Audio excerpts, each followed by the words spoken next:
Hello, everybody, and welcome again to another episode of the Risk Matrix with myself, Dr. Martin, and James Junkin. Hey, James. Hey man, happy. It's almost Thanksgiving. Look here. Look here. Roll Tide. I know Got I the have a tea. I have a Santa hat that I Tea. haven't put on yet, but it looks like you got your Frosty hat on. Got a frosty hat on. Getting ready for the cold. It's freezing here in Louisiana. You know how much I love the cold. Got fireplace out. Festive season. Getting I guess, weather ready in the South here for fall and winter. Yeah. So that's what we're going to talk about today, James. Is getting ready for winter and some of the things that go on in our clients' lives this time of year, and things to watch out for, things that you should make yourself knowledgeable about before the season comes, and workers should be thinking about as they go about their daily work. So we always do a rip from the headlines, and today, I've been flashing my new book here. So rip from the headlines of my professional practice is the manual on uniform traffic control devices, right? I was asked to give a training on this manual this week in an hour. But Break but that down to an hour. yeah, so but really, first of all, for people who don't know what this is what you use when you close down a roadway. It also has all the basic signs for roadways. It has for working in different zones, for putting up signs in different areas and highways, etc. But it does for really for construction purposes, and maybe for other trades as well. If you're closing down a roadway, it has this neat little section 6 in here, which is this section. And it basically talks about temporary traffic control, right? And that's what I was asked to teach about in the upcoming weeks. And I just wanted to mention this because a lot of people don't even know this exists, right? Or if they do, they've never realized just what it looks like. But this handy manual here has all about what it takes to be a flagger, right? It's what people use for flagger training, to teach people where to stand, how to use a paddle, what signs to use both at night and during the day.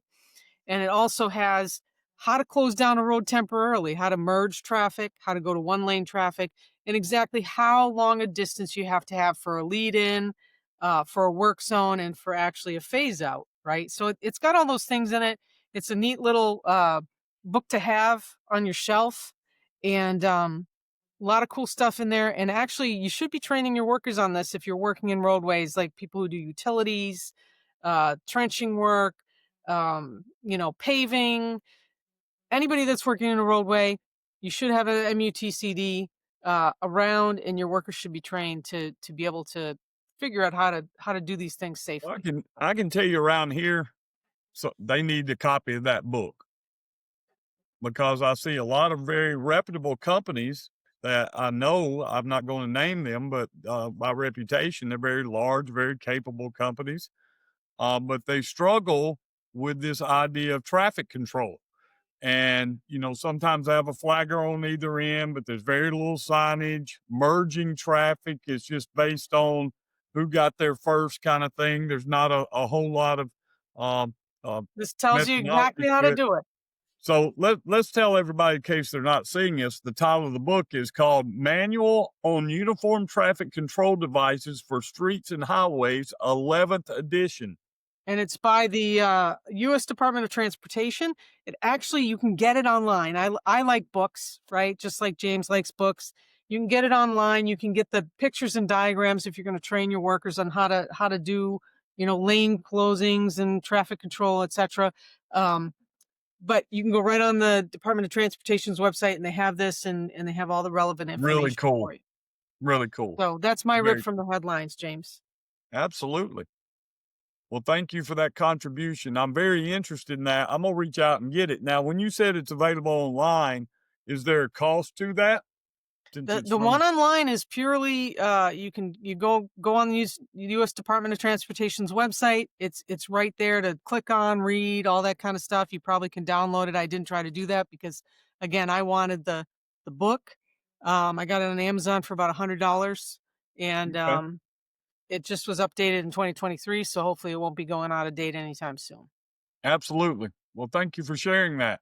Thank you for sharing that. Well, we're very close to the holiday season. And I don't know about you, but in my experience over the years, injuries start to tick up a little bit around this time of year when people start thinking about spending time with family, spending time off, a lot of extracurricular activities going on. Not saying that that's always the causal factors there, but you couple all that kind of lack of attention of work with the changing of the weather. Significant weather changes up ahead. So, we wanted to talk today a little bit about fall and weather safety, getting ready for identifying workplace safety hazards as we're transitioning into a little bit cooler months. So I'll bring up the first topic, right? Because I'm seeing this with some of my clients lately. Is it's starting to get cold. Again, I work a lot with construction companies, and when construction gets cold, out come the torpedo heaters. Out come the electric heaters. Out come the blankets to heat up or warm areas, or make sure they stay warm overnight, so that they can work in them. So, one of the things that I've been recommending to my clients is to start having a policy that goes around using propane heaters in the workplace, both indoors and outdoors. Taking a look at monitoring those zones where they're working, both the zones that they're working in and they're working adjacent to, and making sure there's not carbon monoxide buildup, things of that nature. That there's no fire hazards, right? Keeping the flammables where they need to be, keeping the fire extinguishers nearby. Certainly not leaving these things on overnight, but there's a lot of safety that goes on involving just keeping these workers warm, and keeping the work site safe, right? So that's my first one that I wanted to mention. I know a lot of people bring those heaters inside, and I've seen some OSHA cases lately where they've been asphyxiating neighbors in a workplace, or the workers themselves. Absolutely. Here's another one that I've had not every year, but at least every 3 years is workers ingesting methanol, right? So workers will take out of a bottle labeled properly, GHS labeled container of methanol and put it in a water bottle for ease of transport to restart or get started machinery in cold weather. Then we leave the water bottle in the truck. And then someone comes along and drinks out of that. And now we've got a problem. We've got a serious problem. 5 milliliters could cause blindness. 10 milliliters can kill you graveyard dead, right?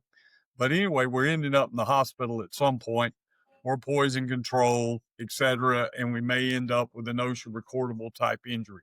You're certainly ending up, if it gets investigated by OSHA, with the potential for a serious citation related to OSHA's HAZCOM rules. So my advice to you as safety professionals this time of year, be great for a safety meeting to go back and talk about use of temporary containers, what labeling is required for that. Um, the same labeling on that temporary container is what's required to be on the permanent container. And we can get in all the exceptions of the rules. We don't have time for all that, right? But if you are a safety professional, you're using methanol, and that's a common practice in the field, I would take this time to go over it with your workers about proper labeling. Like I would have a container that is not a water bottle that they bought at the truck stop this morning on the way to work for use as a temporary container for methanol. I would have a dedicated one that's already pre-labeled that they can use when they go into the field. Okay, let's go into a big one: slips, trips, and falls. Right? Ooh. Maybe not so much in the south, but up here in the northeast, we get a lot of snow, a lot of sleet, a lot of freezing rain, especially freezing rain. Maybe not so much snow anymore. But I was talking to some workers today that work on scaffolds, and they work on scaffolds way into December, sometimes into January if we don't get a lot of snow. And so we were talking a little bit about safety on these scaffolds and on the equipment. How do they keep these safes? Can they salt? Can they sand? Do they wear, special grippers on their shoes? I don't know, but that's something that you need to start to take into account, because if you're working outside, which I know you do in oil and gas, just like you do in Right. construction, um, you're going to be faced with a lot of extra hazards when it comes to accomplishing your job, carrying materials, moving things, right? And then you got your body to worry about too. So, slips, trips, and falls are a big one. Make sure you're prepared for whatever surfaces that you need to cross. I'm gonna give you another one. In the South, we may not get as much snow, but what we do get is a bunch of rain. Tremendous amounts of rain this time of year. We're in the rainy season, if you will. With rain comes mud, and with mud comes the potential to slip, trip, and fall. But also, I would say one of the biggest challenges I see is then we get it all over the windshield of our vehicles, right? And nobody wants to go wash their truck or their vehicle Well, it when it looks cool. rains every other day and it's cold, etc. But now we've got something that blocks our vision, or it's smeary, and at night it impairs my ability to see clearly out the windshield. I don't know if you ever rode around in pickup truck when you got smeared stuff all over the windshield. You'd probably see okay during the day, but at night when I'm getting lights from other traffic, oncoming traffic, lights from roadways, etc., it really gives me at least a difficulty driving. So hey, have a plan. Make sure we got those vehicles cleaned off in this muddy type weather that we're probably about to have. Let me bring up the next one. Our producer Amanda brought this up with tree work going on, trees coming down and inclement weather, causing power outages and bringing power lines down. A lot of people don't realize the dangers and the hazards that come with having power outages or having lines down in the road, etc. And we see a lot, at least in the Northeast, when this happens. A couple of electrocutions every year because people don't know what to do either at work or at home when a down power line energizes either a vehicle or other equipment. Something similar to do that is generators. You don't see this so much at work, but you do see it at homes. Um, Anytime we have severe weather to come through, ice storms primarily, we always have massive power outages, and it's usually because tree branches freeze, then they break off, and then you hit the power lines, power goes out. And most people, a lot of people have generators to deal with extensive power outage just because that's what we do to prepare for hurricane season. Some of them are in the ground, built in. I got a Generac out here. It's amazing. I don't have to fool with it. But if you use a portable generator, do not bring the generator inside your house. Every year, every year, someone does not get to see Santa Claus because they bring it in the house. It generates carbon monoxide, and usually it ends up in multiple deaths. Yeah, and So, and here, James, we have garage under, and people will pull it into mhm, their garage and leave the garage door open, thinking that will be a natural ventilation. That's not so. We have the same thing happen here, even when people think they're ventilating and they're not. Shouldn't be anywhere near your house. You're right. So let's talk a little bit. We talked a lot heat stress in the summer. I want to talk about cold stress. I was out in the field today. I spent, every once in a while I get my boots dirty and I go out and I check up on workers and do site inspections. Today was one of those days. I spent 8 hours in the field. It was cold today. It was 29 this morning when I woke up, left the house. That's not super cold, but when you're used to being warm and inside and warmer weather, um, the chilling weather gets to you, right? And I was seeing it in even in some of the workers, my hardy New England workers, they're shivering, right? And they're yeah. talking about how they're going home at night and they can't get warm, right? And so one of the things that we need to work out with our workers in the workplace is making sure that they have the right gear for the inclement weather and for the cold, right? They're not coming to work in just like a t-shirt and a sweatshirt, that they actually have jackets and hand warmers and places where they can get warm at lunchtime, etc. Because it's a real thing. I mean, when you start seeing some hardy New Englanders shivering and it's in the 30s, you got to wonder. Scares me to death. Ugh, I don't like the cold. I'll tell you something we do see when we're looking in the oil and gas industry for a moment, when we make this transition, workers want to put on layers to keep themselves warm, and that's appropriate. But many locations, we're requiring FRs to protect workers. Make sure your workers have FR jackets on. It doesn't really matter that you got FR shirt underneath the jacket if what the outerwear is not FR. So whether your company supplies that or not to your workers, that's something you need to be talking to them about as you make this transition. Their outerwear, whether it's coveralls, things of that nature. I love coveralls. I just got my pair of FR coveralls. You put stuff underneath, zip it up, you're good to go. But I make was sure just that gonna they say. have FR jackets on if you're working in an environment that requires FR clothing. Yeah, I was just gonna say that, James. A lot of companies up in our area, they just buy super large FR coveralls, and workers can layer up the way they want, and then they got those coveralls over the top to protect them. So that's a really good call out. Appreciate that. Um, so what else, James? What else do they people I, need to? I think, this time of year, you get sometimes ergonomic strains, back injuries this time of year, right? One reason I do not live in the north is James absolutely is not getting up at 4 o'clock in the morning and shoveling snow. I'm not shoveling snow. I'm against it.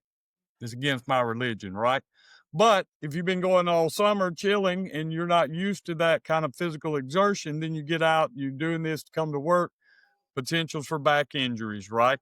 Um, Same thing if you're doing outdoor tasks this type of year, awkward body movement. So get up, get the thing moving, getting out there, right? But be cautious of what you're trying to get your body to do, or you end up with back strains, ergonomic injuries, and this time of year it's extremely painful. Yeah, Extremely painful. Hey, I want to throw one at you we hadn't talked about. go ahead. It is cold and flu season. Oh man, everything you touch, James. Everything you touch. I don't want to go back to those days of COVID, right? But it is the truth that people come to work and they bring what they have at home, the sickness they have at home, whether with their kids, their families, or otherwise, they bring it to work because they don't want to miss work, especially people in blue collar trades. And Absolutely. you know, I've always said if you're sick enough that you're throwing up or doing whatever, you don't feel well, you should stay home if you can. Bringing it to work and infecting others is really, not a great plan, because it takes out whole workforces I've seen. Um, but you should have your hand sanitizer. You should be, if you need to wear a mask, wear a mask, because the norovirus is no joke. The norovirus is no joke. It is no joke. My Speaking of mother somebody who's already had it once this year already or twice. my mother tells me this, and I believe it. Everything you really need to know to be successful in life you learned in kindergarten. What do they teach you? Wash your hands. Wash your hands. A lot of this is spread by poor hand hygiene, right? Wash your hands. But if you feel sick, please don't come to work and give it to the rest of us, right? Um, Everyone that has school age children, you might consider going and getting your flu shots, things of that nature, because anything that's at school, they bring home to you, right? And then you get it and bring home to work. And I would also say this as companies, be prepared in staff to give people time off. You know, don't make folks feel like they have to come to work because you're understaffed and they need to go to some extraordinary means. That's how we end up with large amounts of absenteeism because now instead of one person that could have stayed home with the flu, now we've got half my staff at home with the flu.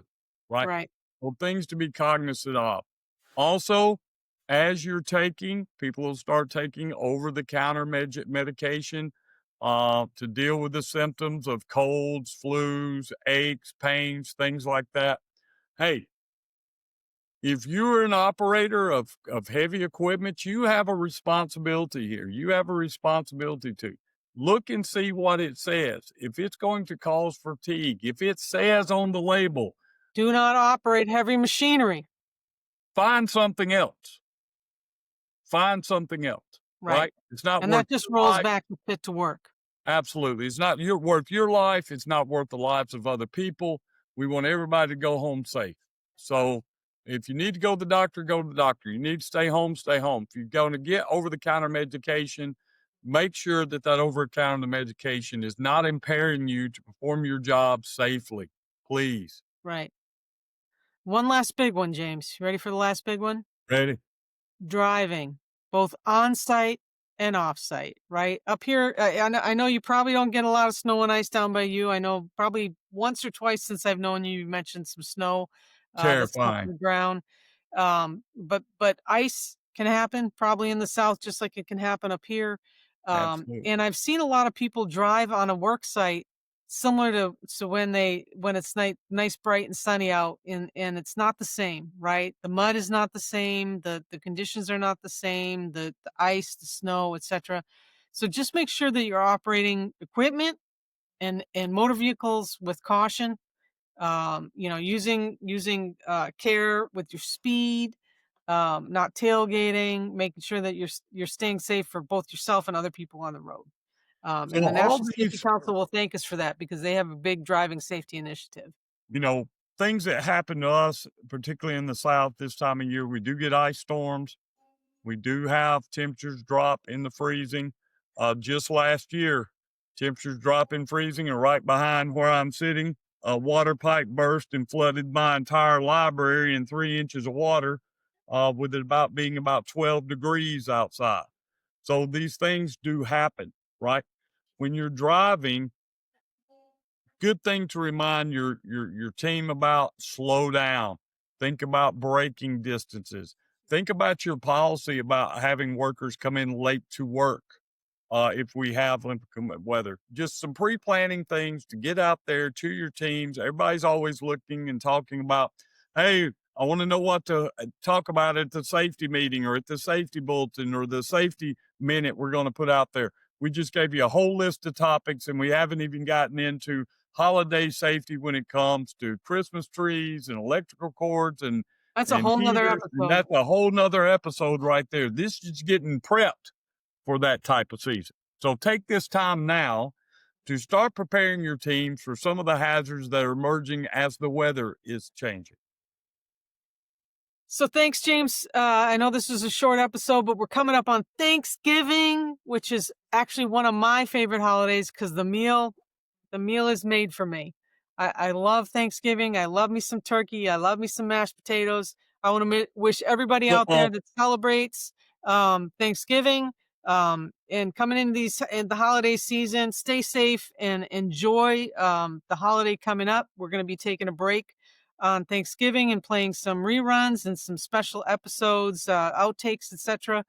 So look for those. But thank you, everyone, for listening I'm to the Risk Matrix. And if you have some safety tips for your fellow safety professionals, please put it in the comments, hit us up on LinkedIn, take it to the Risk Matrix podcast page, and tell us about them and share them with your friends.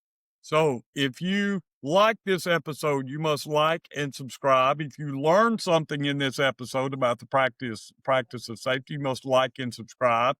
And if you know what roll tide means, baby, you definitely must like and subscribe and share this episode with all of your friends. Well, I'm extremely thankful for all of our podcast listeners. We do it for you, going on about 2.5 years now. This is episode 118. It's a labor of love. I trust you, but we enjoy doing it. We do it for you. We hope it's bringing you value.